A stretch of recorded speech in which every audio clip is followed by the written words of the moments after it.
लोग इन लोगों के खिलाफ? क्या चाहते हैं इन लोगों के लिए? हम लोग चाहते हैं इन लोगों का जो नौकरी है उसको परमानेंट कीजिए। क्या चाहते हैं हम लोग? हम लोग चाहते हैं इसको जनता का विलन मत बनाइए। अगर दम है खाकी वर्दी वाले लोग आप लोगों का, तो आप लोग सामने आइए और इन लोगों को पीछे रखिए। কিন্তু খাকি বর্দিওয়ালা বলছে না, দেখো এমনিতেই টেবিলের তলায় খেয়ে খেয়ে বুড়ি বেড়ে গেছে, বউ তো এমনিতেই প্রতি সপ্তাহে জামার বোতাম সেলাই করতে করতে অস্থির হয়ে গেছে। आप क्या कर सकते हैं क्या नहीं? পশ্চিমবঙ্গে একমাত্র সিভিক ভলেন্টিয়ারের কোনো জব রুল নেই, সব করতে পারে। আনিসকেও খুন করতে পারে, টোটোকে দাঁড় করিয়েও 10 টাকা নিতে পারে, ড্রাগসের গাঁজা চরসের গাড়িও ধরতে পারে। আবার যদি কোথাও অ্যাক্সিডেন্ট হয়ে যায় তাহলে থানা থেকে তাকে হসপিটালে ভর্তি পর্যন্ত করে না, সরকারি হসপিটালে তার বেস্ট ট্রিটমেন্ট পর্যন্ত হয় না।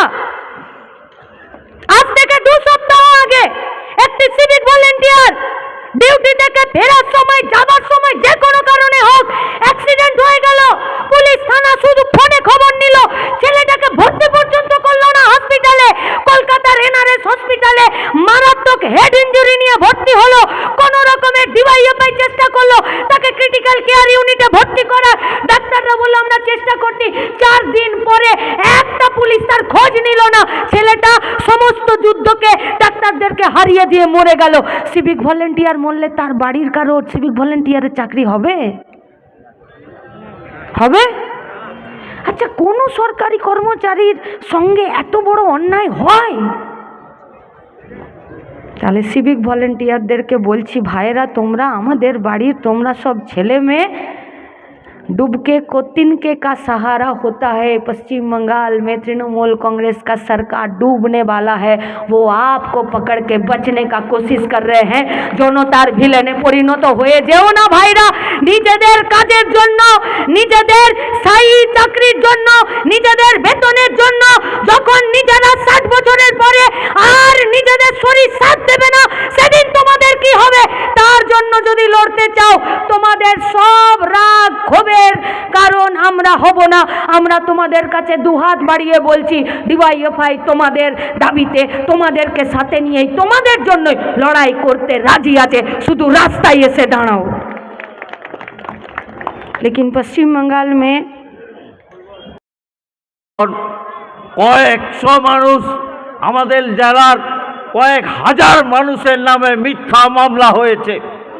এই কমরেড ইন্দ্র আছে, পরশুদিন রাতে তার বাড়িতে গেছে পুলিশ। 2015 সালের হচ্ছে যে একটি মামলা, সেই মামলা হচ্ছে যে জানি না আমরা যে মামলা হয়েছে, একটা ধর্মঘট হয়েছিল 14 সালে বোধহয়। সেই ধর্মঘটে হচ্ছে যে ধর্মঘট পালন করতে গিয়ে এই ইন্দ্রর নামে কেস আছে তার বাড়িতে রাতে বেলায়।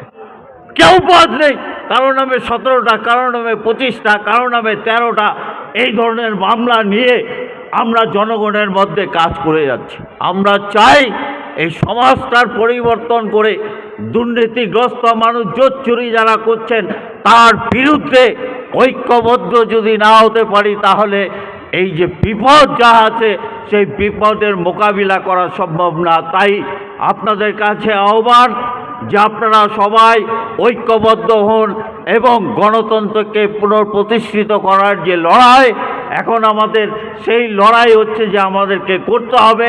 ঐক্যবদ্ধ ছাড়া, মানুষের ঐক্য ছাড়া এই লড়াই করা যাবে না। তাই আহ্বান রেখে আপনাদের সবাইকে অভিনন্দন, সালাম জানিয়ে শেষ করছি। ইনকলাব জিন্দাবাদ।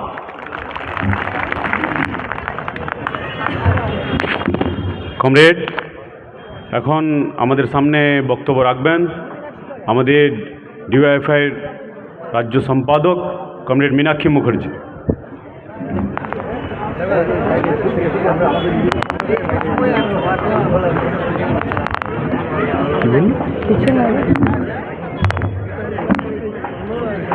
সাথী সভাপতি, মঞ্চে উপস্থিত আমাদের সংগঠনের জেলা রাজ্যের নেতৃত্ব, আমাদের প্রাক্তনী, আজকের আমাদের উত্তর দিনাজপুর জেলার 19তম